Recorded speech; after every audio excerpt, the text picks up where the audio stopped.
Where to start?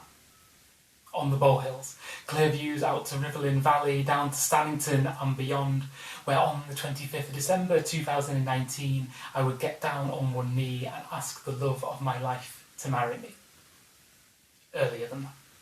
On the Bowl Hills, where we would eat pizza on the swings on our way back from the pub after nights of surprisingly responsible underage drinking, or if I was heading home alone, would cut through via steep wooded paths, pitch black, ink black, proper black, relying only on touch and memory and taking this as a badge of honour, a matter of pride, because I know these hills like the back of my hand. Earlier still, and the Bowl Hills are where we go sledding. It's not the smoothest of slopes, but that's no bad thing, because if you pick up too much momentum, you could bust straight through onto the road below, or so we're told. But I am too timid and trepidatious a child for this to pose any real threat, and it isn't long before I'm cold and wet through and ready to trudge the 2 or 3 streets back home for hot tomato soup with cracker bread and chunks of cheddar cheese. This is home. I was born here, raised here, although neither of my parents were southern interlopers who came to settle in the Steel City, and so like my legitimacy has always been at least partially up for debate. I can't claim this place in the way that others can't trace it back through my blood, generation after generation staking out their patch, and that doesn't matter much. It's mine as much as anyone's, and these are my neuroses, no one else's, but that doesn't entirely make them go away, because if I'm not from here, then where else am I from? Bowl Hill School, my first primary, shut down in its prime thanks to Tory cuts and in spite of our best efforts, a grassroots guerrilla campaign for justice, SOS, Save Our School, which primarily manifested in the form of a charity single with lyrics satirically repurposed. All things bright and beautiful, all buildings grey and small, all things wise and wonderful, they want to close their hall. Very clever. With me, voice of an angel, providing lead vocals. This is entirely true. Charlotte Church, eat your heart out. Not that it made any difference. 4 schools in all. Bowl Hill, Riverlyn, Myers Grove, King Edwards. 1 since torn down, 1 now a gym. The other 2 still standing, as far as I know. What else? I come home for work now, mostly. Work and family, parents still here, friends not so much, or still here, just not in touch, not from school days anyway, just drifted in the way that people do. There was a point, I think, coming back from uni when I realised they were still having the same conversation in the same pub, same jokes, same arguments, and rather than that providing comfort, it struck me as somehow sad. Further proof that this city always had a greater claim over them than it did me, another strike against my validity, or perhaps that my friendship was always peripheral at best, because I doubt I was missed. Barely noticed, I expect, when I stopped showing up. No drama, no falling out, no rifts, just slipped into the night, which is fine, I don't mind that, and it makes things easier now, I think. I don't do Facebook, not really. My old account's still there, but dormant, private. You can't search for it, tag me in anything, no pictures. And my mum always asks every birthday or Christmas for some photos she can have up around the house. I make excuses. I don't do reunions, mostly because I don't expect I went to the kind of places that would ever do reunions, but and I'm lucky, I suppose, growing up on the cusp of the digital age, no social media to speak of at school, online footprint mercifully small, and that shouldn't matter, but it does. Because when I think back now, I have to do mental gymnastics, a sort of cut and paste rewriting of history. There's me with Ali, with Nick, with Tom or Steve, with Andrew, Malcolm, James. Strange that so many of my closest friends were boys, or maybe not. There's me at 15, hair halfway down my back, source of so much teasing, but what's funny about that, and why at my leavers ball had I borrowed my dad's tux jacket when all the other girls were in their dresses? The memories are messy because of my efforts to superimpose the me now onto the me then, and she doesn't fit. Never did. Doesn't sit easily onto the picture I've painted. Stick to the facts. Objective adjectives: quiet-ish, clever, tall, awkward, competitive, uncoordinated. A revealing anecdote: how I persuaded my school to start offering GCSE drama primarily to avoid compulsory PE on a Wednesday afternoon. It's also entirely true. Romantic misadventures, 0. Dodge that bullet through the foolproof technique of just not dating. One of the upsides of never acting on your unrequited crushes is the ensuing lack of pictorial evidence. Was I unhappy? No. Not uncommonly so, not desperately. Am I telling the full story? Molehills. Pitch black, blacker than blacked. Early hours of the morning, no place for a young lady to be walking by herself, so why did I...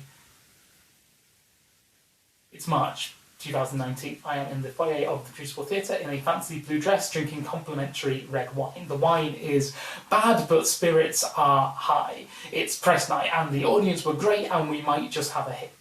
I'm ecstatic. I'm in my element here, surrounded by my people, and I'm home, which does make it matter more. When someone who should know better shows me a text he thinks is funny, which reads, "Tell Richard and that bloke dressed as a woman how much we loved the show." He laughs. I don't. It's 2017, I think, and I receive a message from an old psychology teacher who is a genuinely lovely man, which asks, "Why does Wikipedia think you're a girl?" It's 2016 and my life is imploding, and I travel up from London, where I live now, to spend a few days at home. And my mum has 100 questions and my dad doesn't say anything, and that's okay. It takes a little while, but ultimately everything is okay. And I love this city. I do. I would defend it to anyone, and it will always be mine, even if I will always be too southern for some. And how dare you, how dare anyone suggest anything otherwise? I'm proud. I'd be proud to show you around, show you the sights, favourite haunts, old stomping grounds. But when I look back at those memories, even the happy ones, I want to scratch my face out of photo albums, choose a different part in every school play, point to a different child further down the line and say, yes, that one's me. Because the past is a different country and one I cringe to recognise. And none of this is a secret as such, as nothing I'm in a position to deny, but that doesn't mean I have to like it. I'm embarrassed by it, invalidated, ashamed, because how can I claim to be who I am now if that was what I was then? I am fraudulent, stateless, displaced. I was not always the woman I am today. I was not raised in the way most women are raised, not even in the way my sister was. 1,000 imperceptible differences, unconscious assumptions, expectations, allowances, nudging us this way and that. I grew up in enemy ground, a cuckoo in the nest, infiltrating the ranks of men. I grew up inside myself, outside of myself, a stranger to the self I lugged around inelegantly with resentment. The landscape of my youth is an uncanny valley, familiar, unfamiliar, me and not me, uncomfortable to look at for too long, and so I feel my way home in the dark, because these are still my hills. Where I'm from is not where I am. The home I return to is not the house I grew up in, even though the address hasn't changed, and I struggle with pride, with difference, with anything that draws attention. And this is an authentically Sheffield thing, truth be told. No flash bastards. No, if you know your worth, there's no need to shout about it. So you do you, and each to their own. Proud. Proud to be from the greatest city in the world, in God's own country nonetheless. You bet. Proud to be where I am now.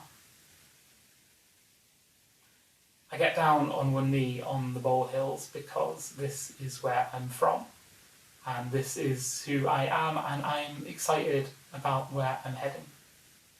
And yes, I am told yes. am told. Yes.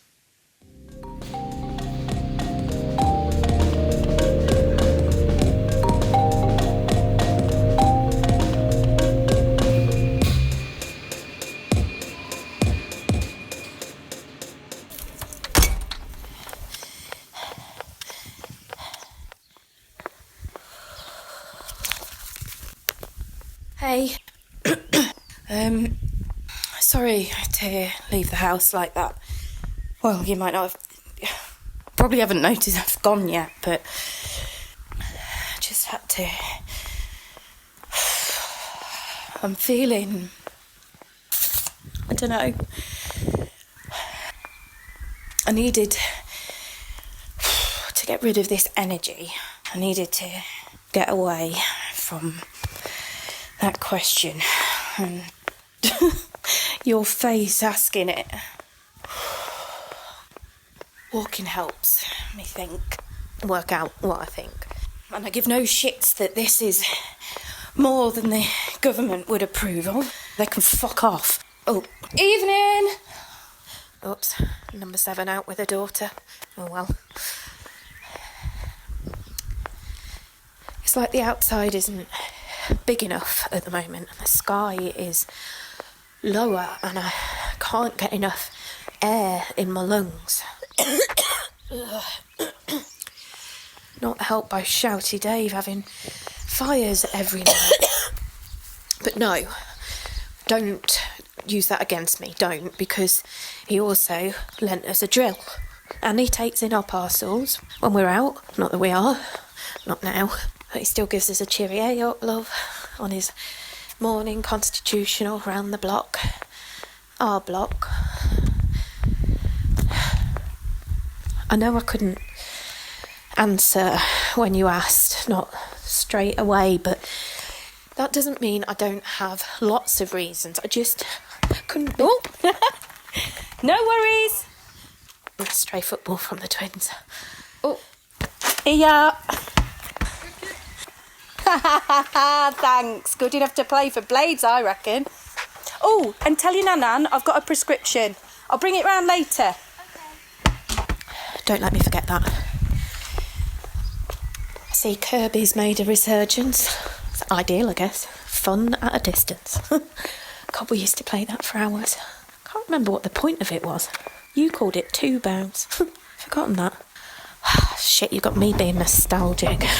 Oh, blue bin tomorrow. Hey, yeah. I'll put it out when I get back. I felt trapped by the question hanging and your expectant fucking face. Your incredibly well thought out arguments. How long have you been? You've probably got a spreadsheet, worked it all out, but forgot to factor me into the formula. You just slip it in over the washing up, just casually propose. Everything planned.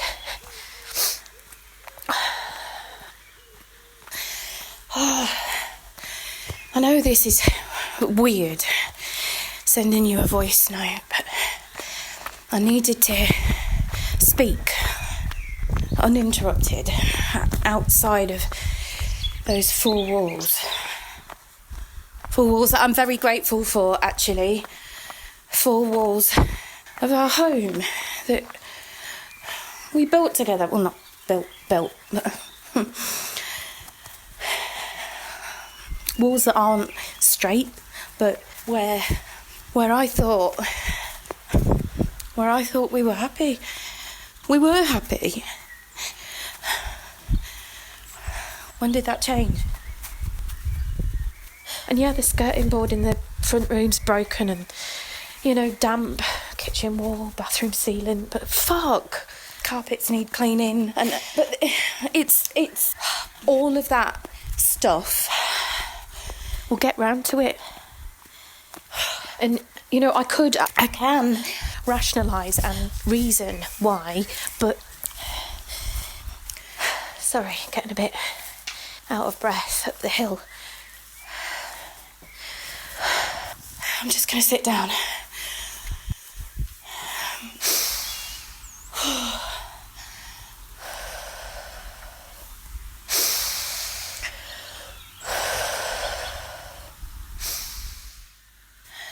Lovely evening. We're so lucky to be here. I wish you could see that and stop reaching for something else. Grass is always greener, eh? Going back to where we're from, what does that even mean?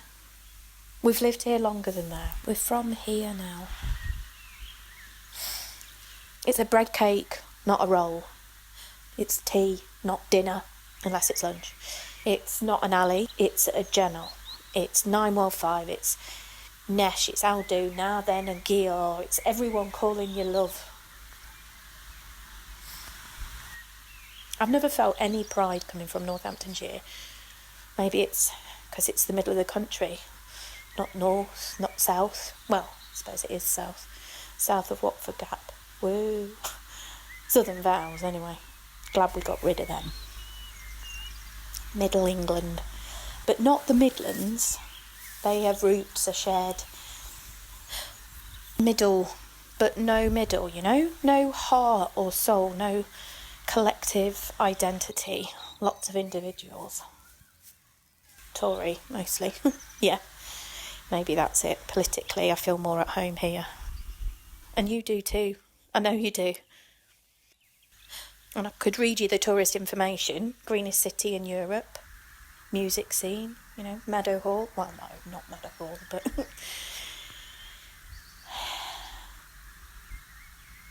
It's not even just the reasons to stay. It's the thought of going back, and not just geographically, but in time as well. And if I think about going back, I feel so angry, like... It's unbelievable how much a place can hold so much emotion. And I want to look forward, not Northamptonshire. It doesn't even feel right in my mouth. And yeah, we'd have a better life in terms of number of en-suites, but I don't think an extra toilet is worth living with your mum for. Sorry. But it's true. Think about it. I've just walked, 5 minutes from our house, and I'm sat in a field, and there's no one around, except an old bloke in the distance. His dog's taking him for a walk. There's birds cheeping, trees, green, dandelions. And I know they have all of that in Northampton, but you can get Doc Martens here, but you can't get Henderson's Relish in Northampton. There. That's my killer argument. I think I win.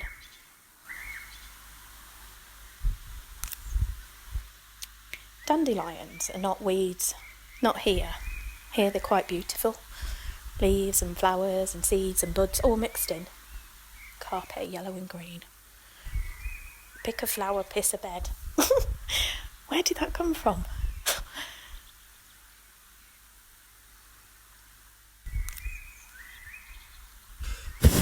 He loves me. He loves me not. A weed is just a plant in a place you don't want it. In Northampton, I'm in a lawn. In Sheffield, I'm in a meadow, a field, whatever. I've never known the difference. You know what I mean. He loves me. He loves me not. He loves me. Do you? Love me enough to stay in Sheffield? That sounds like an ultimatum. Maybe it is.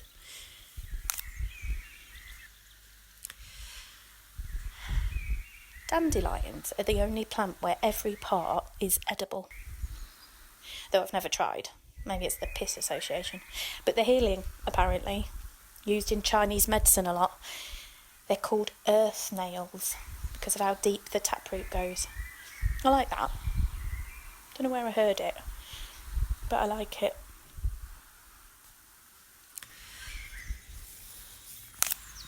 My seed, your seed, don't be rude.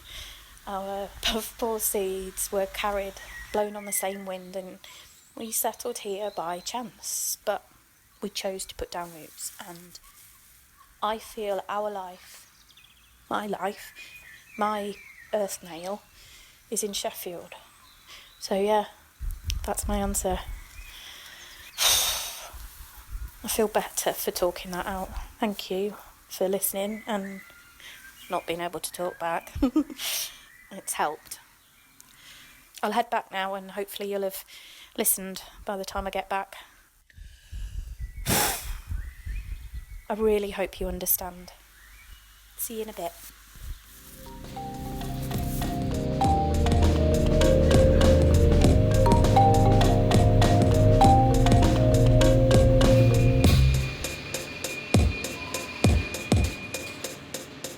I lift my head from the pillow like a damp rock, breaking the moss that has sewn me into this land for a lifetime. Only the position of clock hands has changed. The stark sunlight presses my curtains. It won't wait for me. It doesn't care. It's hot and it wants me to know that. I go from horizontal to vertical, and despite being used to this time in the morning, my head and eyes lag behind my intentions as I start my conversation with the day. The same conversation. There's a stillness outside, like everyone got kicked out of a party. Glasses downed and fags stubbed as we left with sticky shoes and let the walls and floors relax. I miss the crowded living rooms of the noughties, mates' mums and dads' houses. Okay, I will open the curtains. The sun is insensitive at the moment. It doesn't care about lockdowns. I hate it and love it for that. It is still the fear of missing out, but also the promise that life will return again. The view from my window is familiar, comforting. But everything looks smaller now, and I wonder how I ever fitted my entire life into this tiny room. This is the smallest bedroom ever. It's one of them when you're window shopping on Zoopla or Rightmove. It's that classic third bedroom that doesn't really deserve to be called a third bedroom. An awkward room in between a study and a bedroom. And in Sheffield, only posh people have studies. And there was nowhere else for me to sleep for the whole of my childhood, but aren't rooms in between rooms usually called cupboards? Cupboard, bedroom, castle, continent. I love it, and I've always loved it, and I always will love it. I call it the shoebox.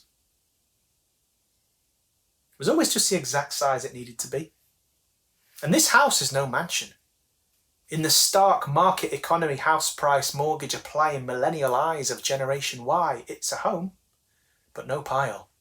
But it's piled high with memory of when this house was as big as a planet to me.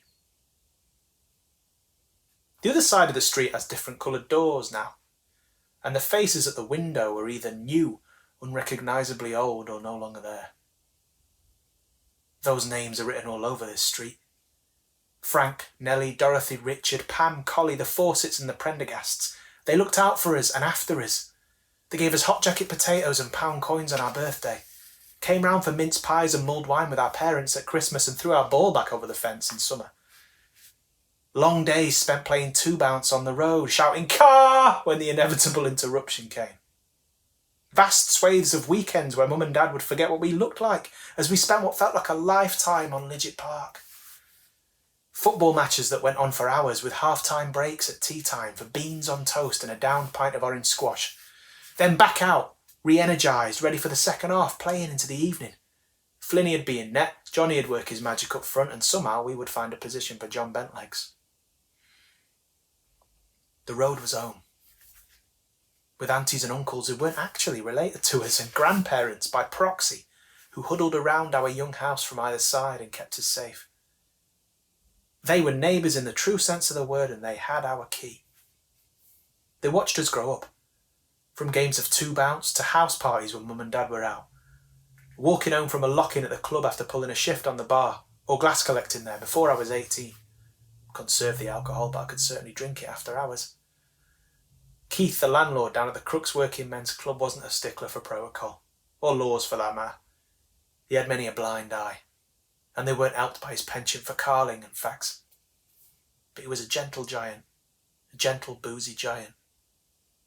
And shifts working the bar at the club were some of the best nights of my life, when this house was as big as a planet to me. The club was a time warp even then, harking back to an age of parochiality. Felt like going to work at your granddad's house. And that was comforting. Not the parochiality, but the reassurance of lives lived. The bowling green is still littered with old legs even today, flouting lockdowns and rolling balls. Back then it was Park Drive, Flatworthy's, Black and Tan, Hamlets, beer mats, ladies' glasses, Old Spice, snooker. These were proper locals and real regulars. They didn't even speak when they got to the bar. If you didn't know their order, you didn't work at the club. But the nod or the wink as they left with their drinks made you feel 10 feet tall, because you got it right. Doormen, Ford Escorts, Vauxhall Cavaliers, F-Reg. Pavements, dandelions, moss, privets, 2x2s. The room got thicker as the night went on. The ladies smoked menthols. Filters blotted with lipstick like a bingo dauber. Cigars and fags mixed with sharp aftershave and floral perfume. There'd be a turn in the concert room, or a private do. Leftover buffet had come behind the bar at closing time, and the staff would sit and sup, play snooker, smoke, after everyone had turfed out. The club was ours for a few hours, and the carling would flow. VK Blues would rattle out the fridges, and then we'd stumble home, just down the road. I learned all the noises of the house, all its pressure points, its welds and its workings, its geography, so I could go unnoticed at 2:30 a.m. To navigate the house's natural alarms, creaky floorboards, clicking hinges, loose doorknobs, clunky taps, and slip into bed. Even if I couldn't remember the night once I woke up the next morning, chances are my mum and dad didn't even hear me come in. I was often deafter if blind drunk. It's part of the deal of being the last born. Everything's been seen and done before. Carte blanche. My older sisters had trodden each path that lay before me, and so it didn't matter how loud I went down mine. Chances are I'd come out relatively unscathed. The seen it all before pedestal is a tempting one for parents, and it soon becomes a comfortable seat, secure enough to be tested, tried, toppled, or just enjoyed by me, drunk. Wake up on Saturday to while away most of the day playing Xbox, or round at Joe's or Will's. Milk, 2 sugars, Wednesday United, 2-1 the Owls. Then we'd be back at work in that night. Hi-ho, Sheffield, Wednesday, up this end, pal. And Keith made sure the club was blue and white. Those nights on the bar were always big. Crooks is up the hill from Wednesday's ground, and on match day you could sit in our garden and hear the cheers or groans of the crowd. You could follow the match that way, you didn't need the radio. If the Owls scored, I'd hear it at ours, when this house was as big as a planet to me. But at the moment, silence envelops the city. And glancing out the window, the road is not the playground it used to be.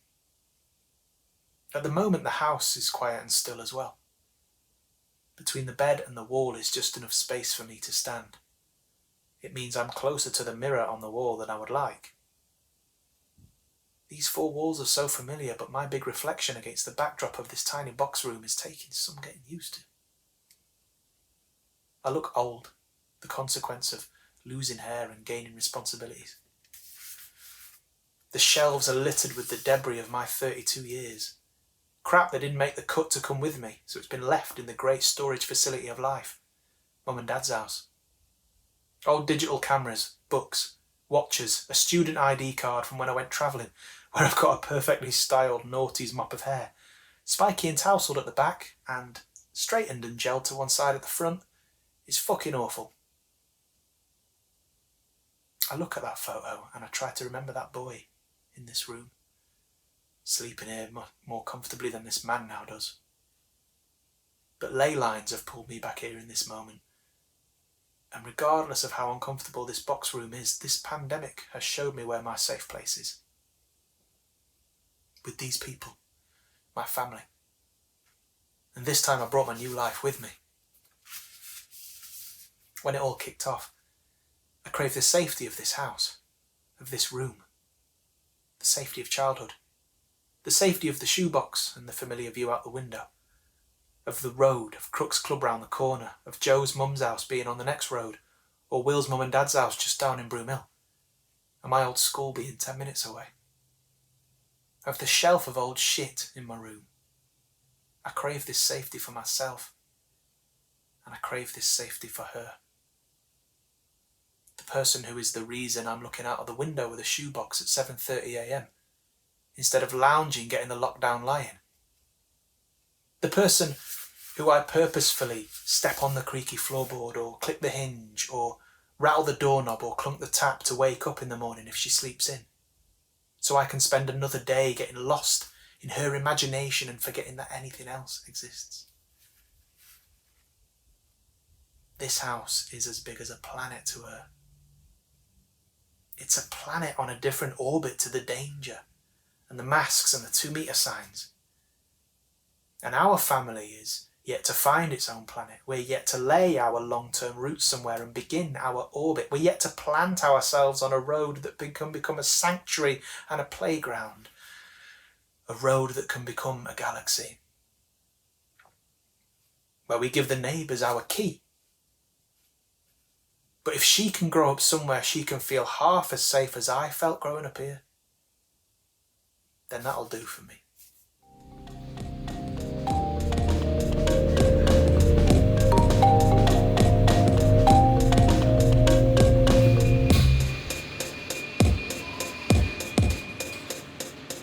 Where was it you said you were based?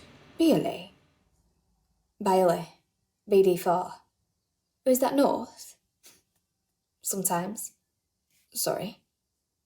Well, it's not north of Newcastle, but it's north of Nottingham. Bailey's in Bradford. Next to Leeds. Oh, yes, Bradford. I remember the riots. It wasn't long since, was it? Only about 20 years ago. Oh, nice then, is it, Bradford Town?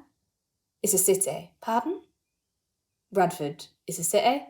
We've got a cathedral. Oh, I thought it was just Don't. We're the 6th largest city in the UK, you know. Oh, gosh, really? Is that my land area then, or population? I don't know. Actually, I only read it in a BuzzFeed article once. Still, Bradford's a big bastard. Highest crime rate in the UK, YouGov's most dangerous city, highest rates of youth unemployment, highest number of type 2 diabetes. Topping the charts there. Yeah, well, it can be artsy in that too. We've got Hockney Gallery at Salts Mill and Bronte Parsonage up the hill, but that's the other end of town. Not where I am. Not BD4. Right.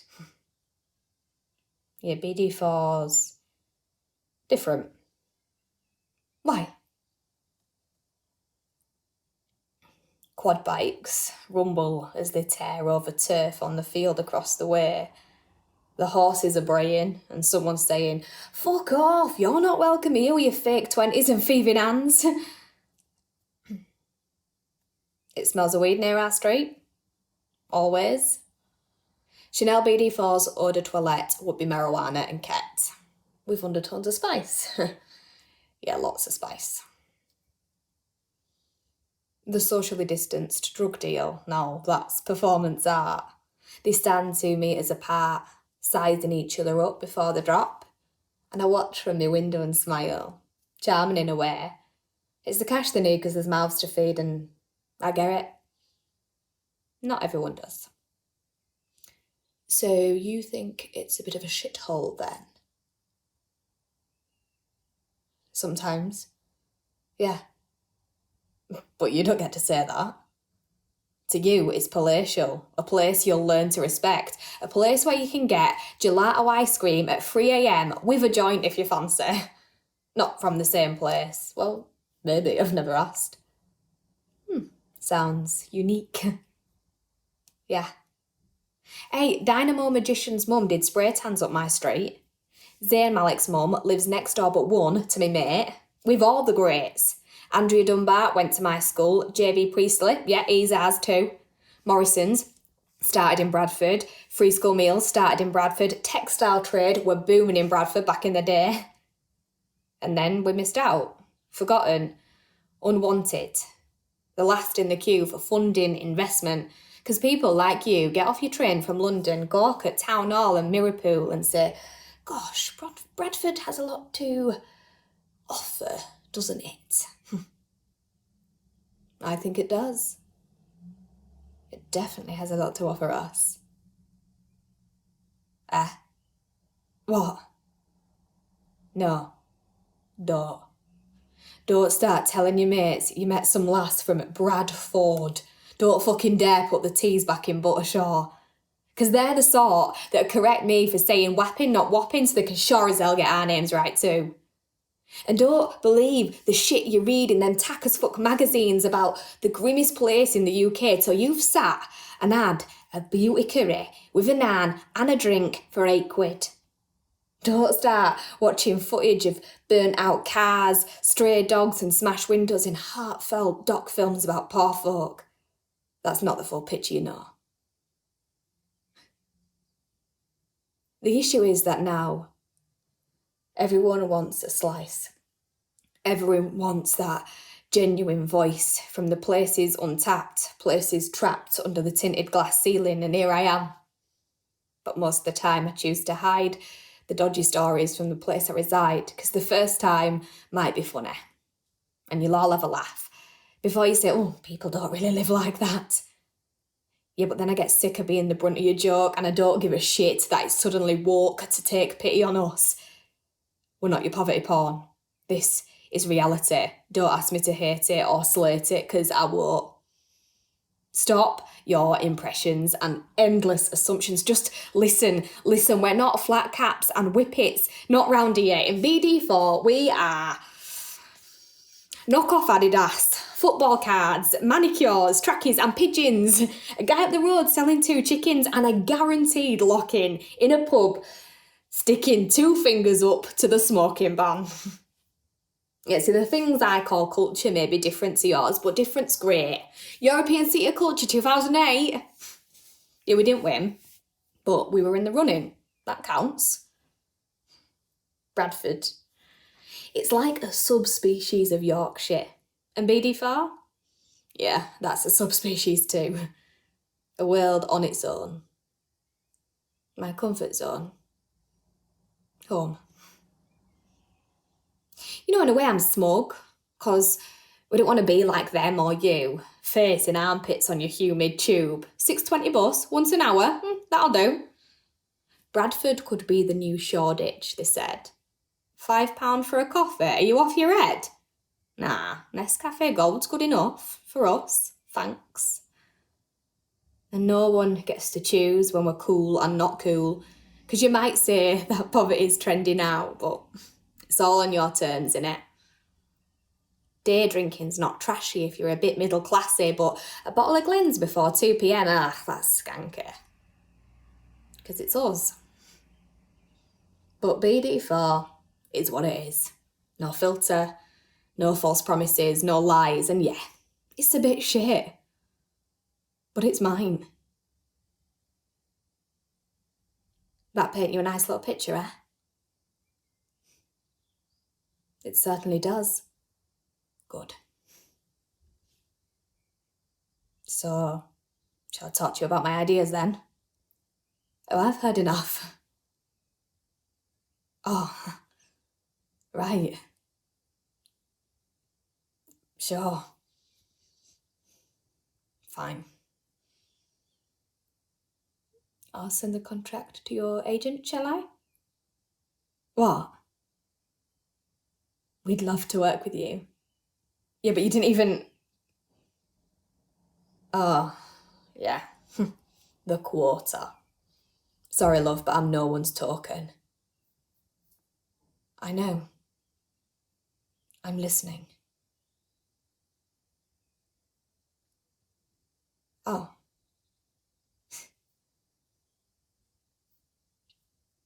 Oh.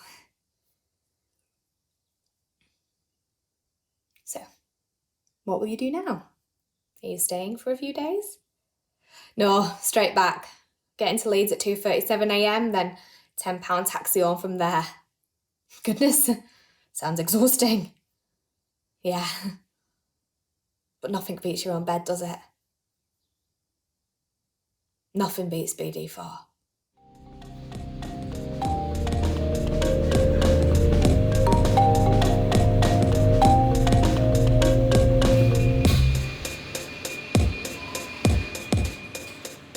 A great crash of lightning.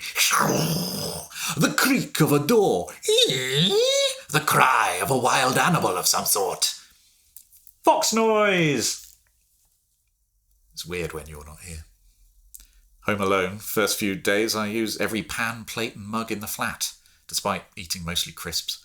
I soon get bored of all the dirty dishes and do a mass tidy. You'd barely know I was there after that. I potter about, cook properly, watch old horror movies. And maybe dress up and record spooky intros for them a bit. Greetings, I am Professor Vampire. But then, something goes bump in the night. Should I call you? No, still office hours where you are. I'll go for a walk, that usually helps. It's not just the flat that's weird when you're away. It's Sheffield too. I've lived in our flat longer than anywhere, but still think of Sheffield as yours. And it's weird when you're not here. Is someone following me? Ooh. Maybe I should have stayed where I was. No. I head to where it's better lit, to the city centre. There I cross paths with the local ghost walk. Top-hatted man in black, still telling the same stories. No new ghosts, though. Shame. Still, I remember their route and adapt my walk, so I'm always sitting innocently on various benches already by the time the tour gets there. Nobody seems to notice. And now I feel like a ghost myself. Which is fine. If I'm the ghost, I've nothing to be frightened of. But then, a rattle of clanking chains is heard. But it's just the security guards locking Orchard Square for the night. I never saw the fountain there with the animatronic crocodile. You've told me about it loads, and I've seen pictures, but I wish there was one of little you, trying to throw coins in its mouth. Nor did I ever see, and still don't quite believe you, that they put giant fish tanks in that underpass that everyone called the hole in the road, try and make it less concrete and scary. Didn't work, though. No fewer people got mugged there, and the trapped fish just got freaked out by drunks banging on the tanks every night, before they died. The fish, not the drunks. I still think someone's following. Ghost fish, perhaps seeking revenge. Yeah. Moving here scared me for a long time. Years of long distance sucked. It made sense to come, and I wanted to, but moving here meant leaving London. London friends, London jobs, London in general. Where I'd always planned to live one day while growing up in the country. Sometimes I'm haunted by the ghost of me that still lives in London.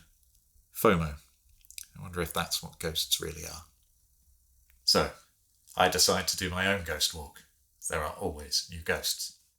The old Queen's Head by the bus station, as a phantom Civil War soldier warms itself at the fireplace in the bar, while a grand Edwardian woman in white watches all from an upstairs window. You used to take me there when I visited and my National Express coach was epically delayed, which was often. You knew I'd relish a pint, enjoy the centuries-old wall timbers, and the ghost stories.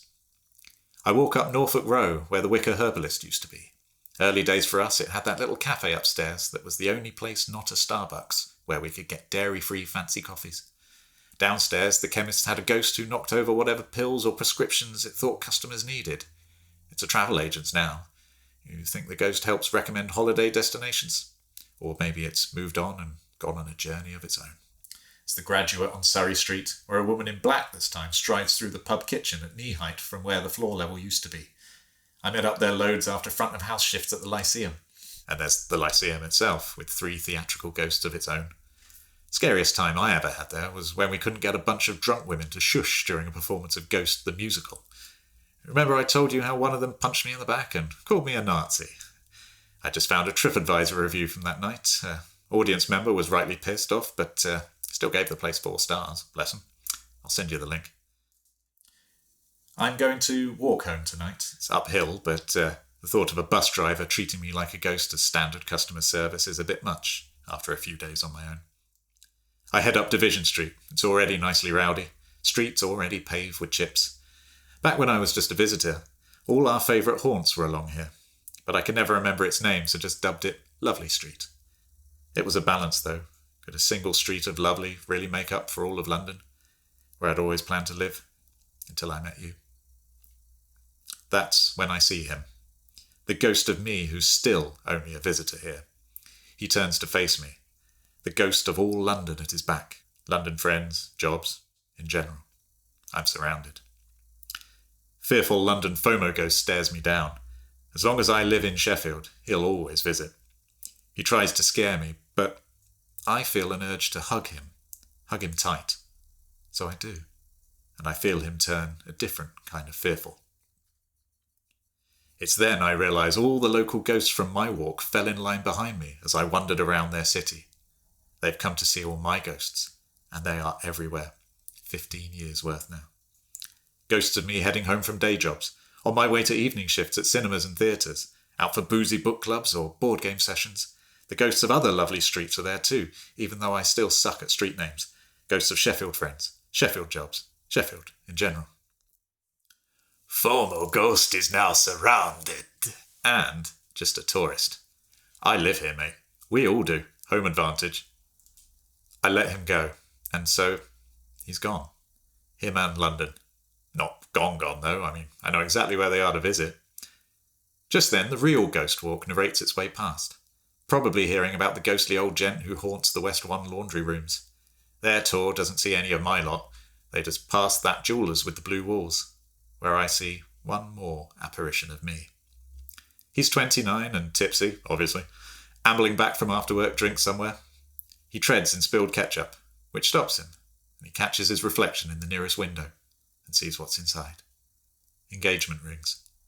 And all the ghosts around me hold whatever serves ghosts for breath as they see an idea start to form in my decade-dead memory. And then I come home, thrilled to be the ghost of that ghost another 10 years later. I put on lab coat and fangs and think of silly things to film to try and make my wife laugh while she's away, and to remind you of home. So what I'm trying to tell you is, this is my city now. Or more, this is my city now. Sorry. Thank you. I love you. And come home soon. It's weird when you're not here, and I think you'd like it.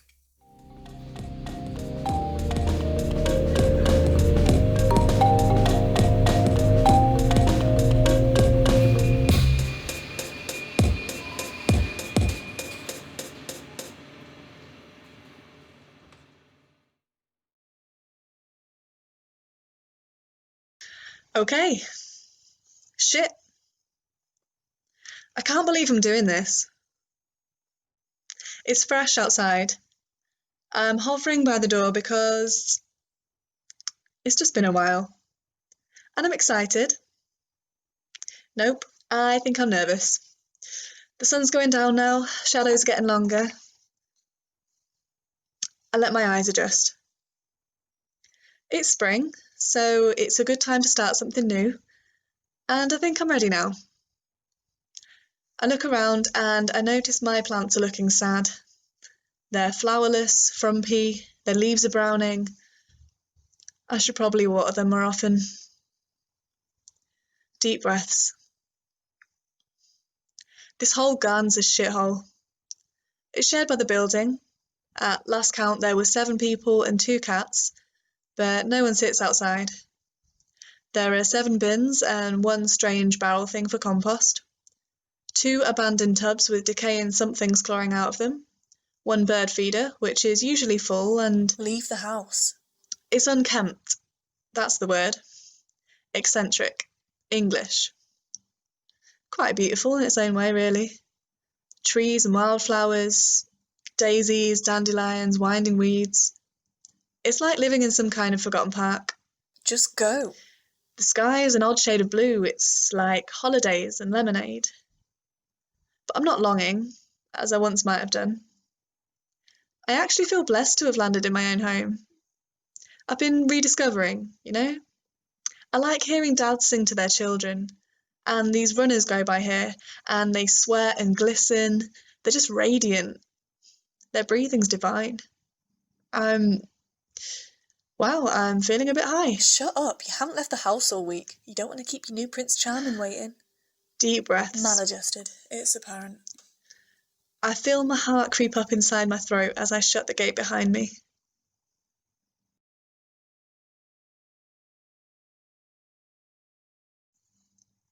I march. Today I am owning all the streets have avoided. I'm strong, and I'm only taking in surroundings as the sentimental pull of nostalgia draws me in. Isn't that the house you lived in last year? I feel the following in an instant.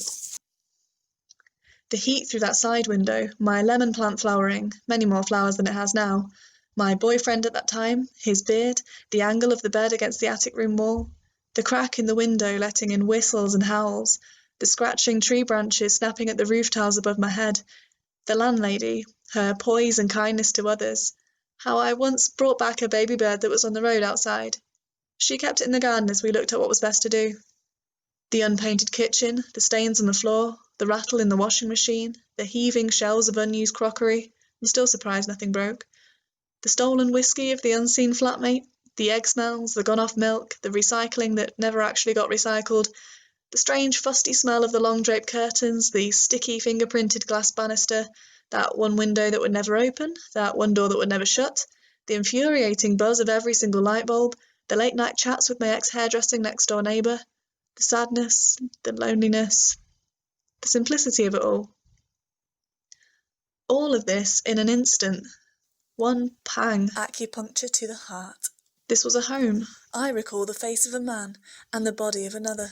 It's Remember, strange how these that things friend jump you back in. loved? What would I've he walked say past to there you before, now? since. I hate I'm not you. sure why it doesn't I hate happen you for every everything. time. You are the rotten cause of all my pain, and I wish we never met. I wish I never looked into your eyes, I march and I on, wish I could forget your name. past the fox on the wall. It's a cute tag sneaking in under a pretentious mural. I love it. And I've seen a lot of real foxes on Everything these that happened streets. here between us was real. For me, it was. It was intensely beautiful.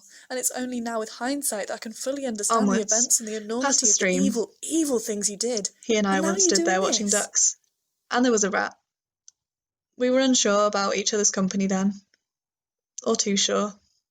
The tension was You unbearable. ruin everything. I hope you feel better now. I passed the gym, and there's an eerie silence. The weather's changed a lot since I was last there. I wouldn't need to use the hairdryers now, or wear a coat, or hat, gloves, scarf. I'm trying not to worry about the cat. She'll be okay, won't she? I walk through the antiques quarter.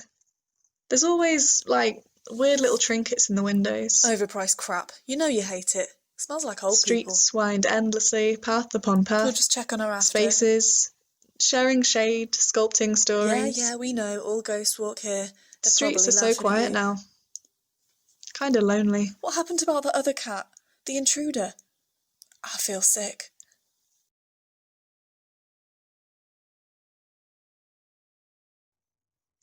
I look both ways as I cross the street. Chesterfield Road. I remember coming down here in rush hour traffic. He dropped me off for work in the van, shouting Hare Krishna and singing Matterfix's Big City Life. Weird hippies. Proper freaks anywhere else but here. I walk by a load of other home vans and I can't help but smile. Lines arise, I weep as I remember the shadow of your love, that pathetic poem. He feels closer when I'm on the hill. Is it really a good idea meeting there? I try to shake him out my mind. Done. He's gone. You don't remember sitting with him on those benches? I reach Mearsbrook, the lower entrance, and I squint up towards the top, and my neck is craned practically skywards. Those old memories still sit there, don't they? Slow steps then, strong legs. You'd rather reach this new one late than I'm breathless. really nervous. I see how it is. And my heart is pounding. I know it could just be the hill, but I think it's... No, even now, I worry that he might actually show up and then... I might have left the window open. I just try to focus on what I'm doing. I'm walking up, and I'm thinking about the city. A city of haircuts and fame, chances, choices, joy, divorce, shame, redemption. A second chance at life. Bit out of breath there, love.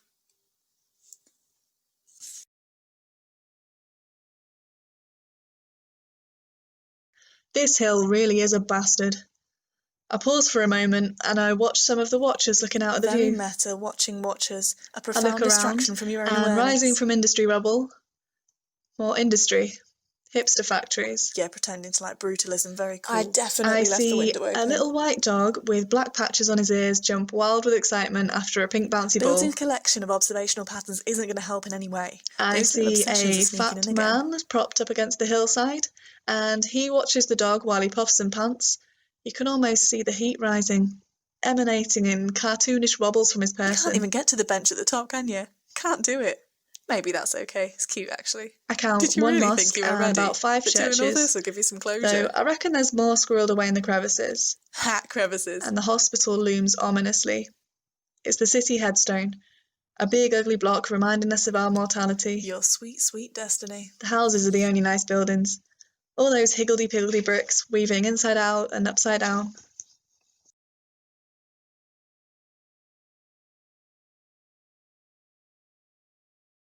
I'm sitting on the bench.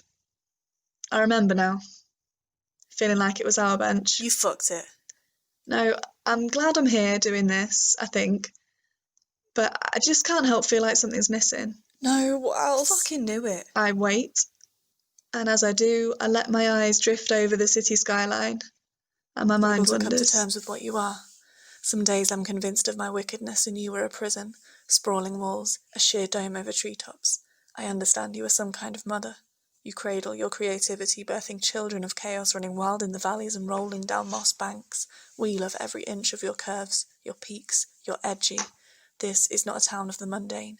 The city thrives outside the box.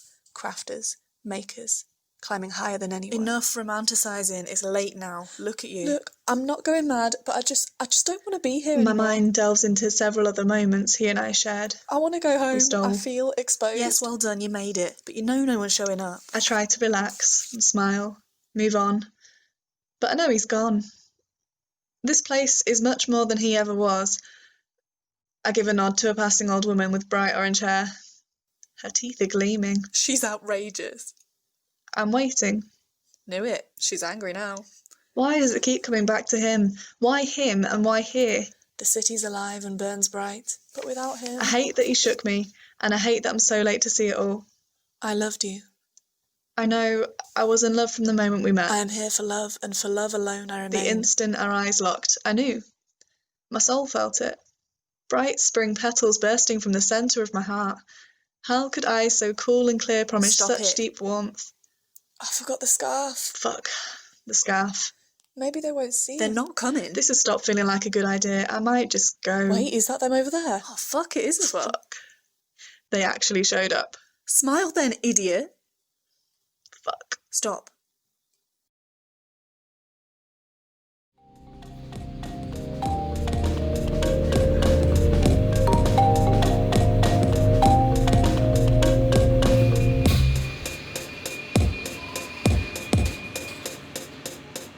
I look out over the city. Lights in the darkness, extending far, extending wide. For once the city sleeps. These streetlights are its night lights. Where I am, the cold rubs up against my skin like a cat with no fur, taking my heat for herself. I have come to think, to feel, to plan, to lay my mind to rest. Geographically, I am on the hill that overlooks the town, where the monument to a past disaster stands tall and ominous in the night. Among grassy verges and well-tended paths lies the occasional grave. Trauma, laid down centuries ago. As hours pass, the cold and the stillness fall on me like powder snow. My thoughts begin to slow, but their chaos is untouched. The moments draw themselves out, like the beating of some immense and ancient ancestral heart. My eyes lose their focus, and I can see into what happened before. It's like a photograph, developing faster than any photograph has ever developed, or nowadays, it's like a special effects fade-in. Figures. People you can see through, grey or white, superimposed over the dead of night, come, one by one, two by two, more and more. They too sit on the grass, or they stand. They all stare out over the city.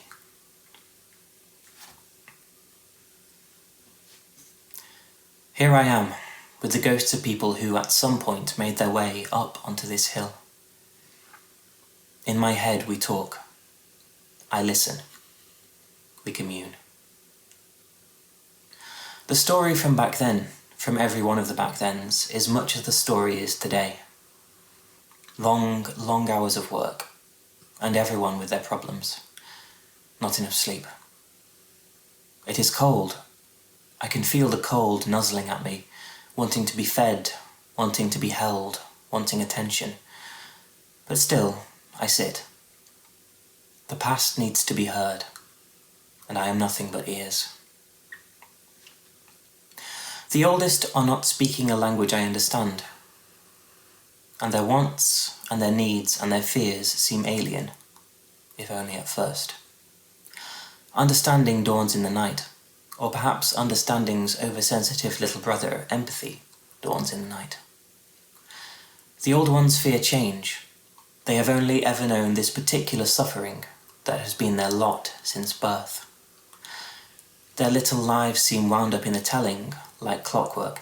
It could only ever have happened this way. But from where I am sitting, that's only true when you look back. The ghost of the steel industry towers over me, like a shining metallic elephant. It talks about those flats, you know the ones, that capture so much attention, and I admit that I have never taken an interest. It rumbles about unique architecture and moves on. It talks about the bands that came from here, that rose up from the Sheffield where it lost so much, and I admit that I only queued for their gold vinyl LP for its resale value. It isn't sure what to make of this, like I don't fit into the picture, like I'm not playing my part. It talks about inspirational poetry on the side of buildings, and I admit that I can't stand it either. Steel, steel, steel. It blushes and makes happy little noises when I lie about the poems being written in big steel letters. It talks in the rose-tintedest of ways about the mills, not the steel mills now, but the grain mills of yore. Sheffield used to be Sheffield, after all. I don't say anything to that. It's as far from my life as the steelworks are. The poor old elephant has worked itself into quite the state. With a rhetorical flourish, I conjure a truly huge handkerchief, and gratefully it trumpets its sorrows away. I don't tell her that Manchester is the home I am glad to have left behind, that I've only lived here 11 years, and I've never truly convinced myself of my own connection to the place.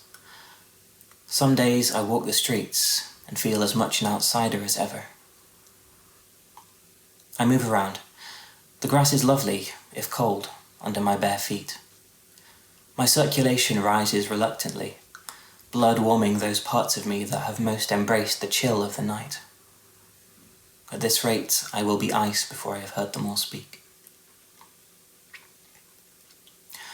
It is the turn of the more recent ghosts, those dead not that long ago.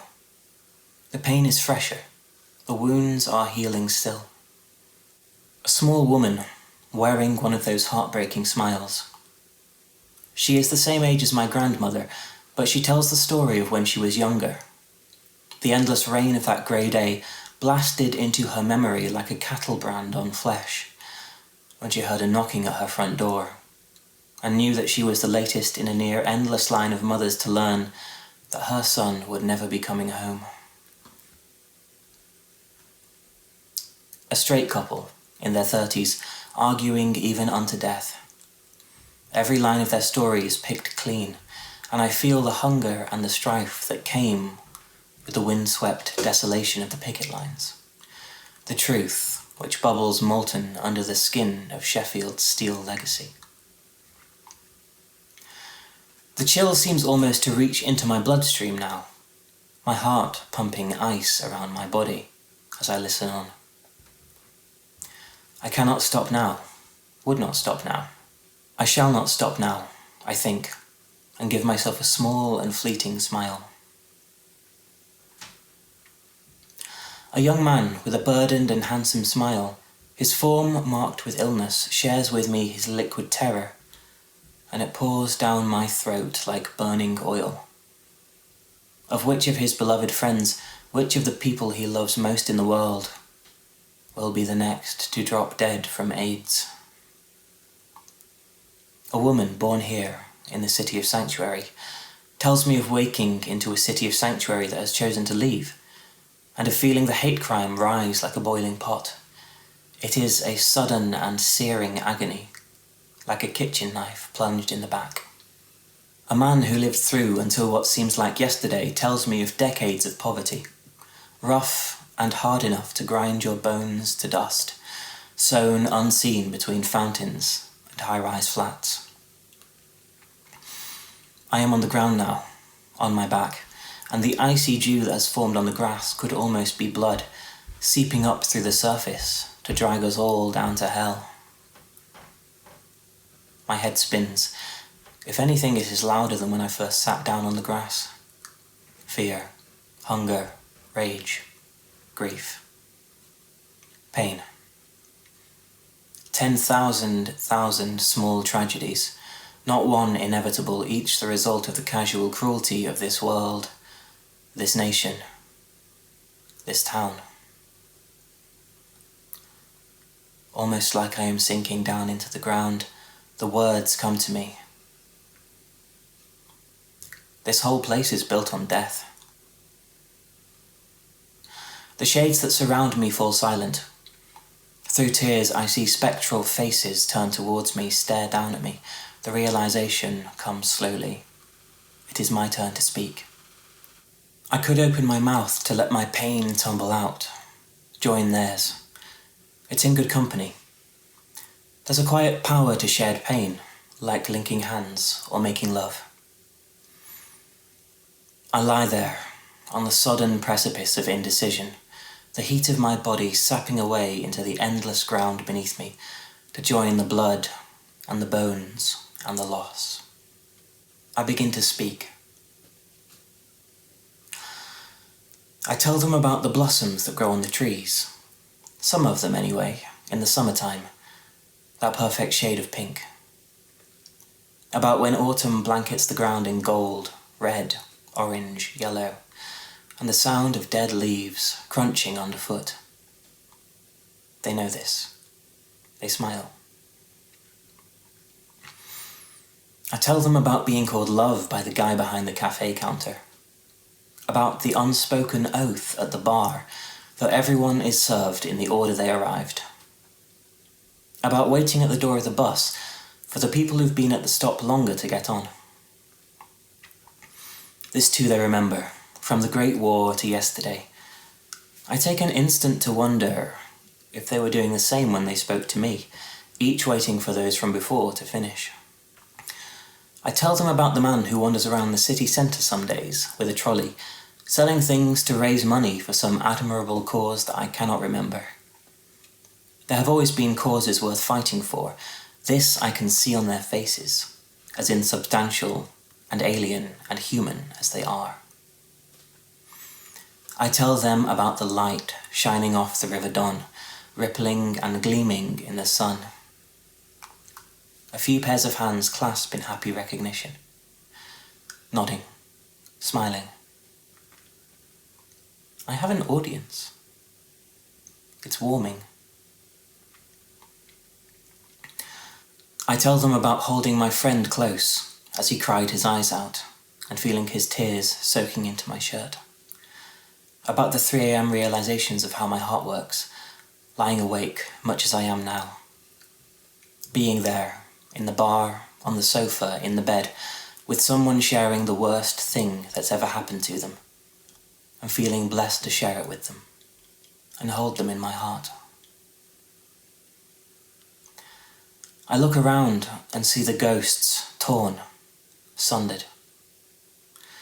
It is their turn to weep now, as if spilling out the tender parts of my guts has unlocked some thing deep within their graves. Tonight, if only for tonight, centuries of agony have loosened, and they can rest. I keep going. I tell them about the love that grows out of pain. They are quiet and still. My mind can finally be at ease. My body seems to wake up as heat blossoms in my breast. And there we sit, together. Until, in the end, comes dawn.